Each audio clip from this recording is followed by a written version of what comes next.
Okay, this is my third time.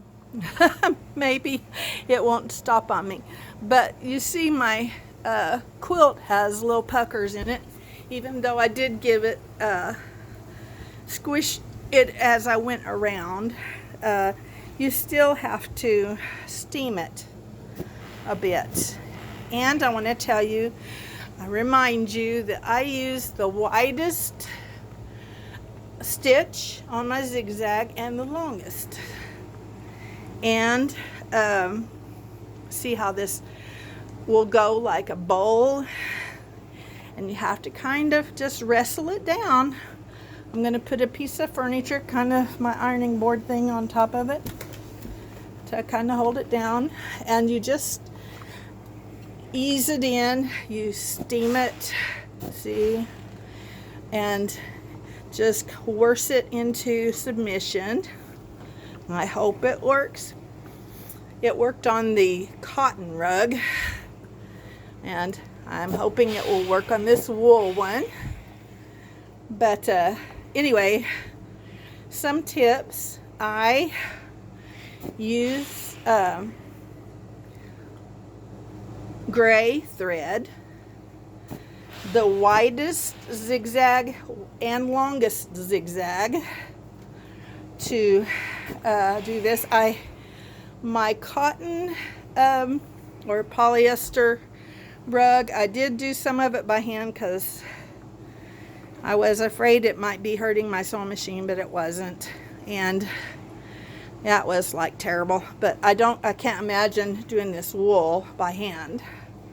So I just put the widest and longest zigzag stitch, and I use gray fabric, gray thread. I make about as many bobbins as possible. I only had like 5 empty bobbins, so I made 5 bobbins because you're always going to be running out of bobbin in this process. So see, it's eventually, it's kind of going into submission now, but it takes a little patience. You have to just kind of keep at it and just keep steaming and keep hoping that it stays down. The longer it lays in place, the more luck you'll have with it not rolling. That's how my braided rugs in my sunroom are. And it is a good way to get rid of that big stash that you don't know what to do with. It's good fabric and you don't know what on earth you're going to do with it. You don't want to throw it away because surely it's good for something. Well, a lot of people wouldn't want to do a wool blend rug, but this is what I had most of. Now, I'm going to finish this up with this gray that's in the middle. In a way, I almost don't want to because it looks kind of cool going from the gray to the very dark. But to get rid of more of the wool, I may do that. Excuse me.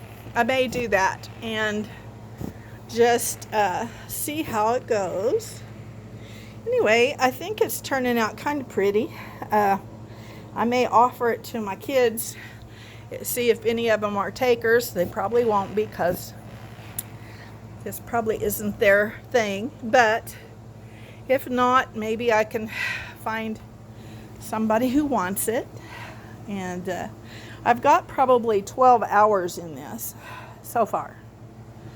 Probably be like 16 by the time it's done. So, you know, I'll probably charge around probably $100 to $120 for it. Maybe not. I mean, you know, it's not perfect, so I'll probably just stick right at $100 or highest bidder. We'll put it that way. Anyway, I enjoy doing this, and I hope you have learned a little something about making a braided rug.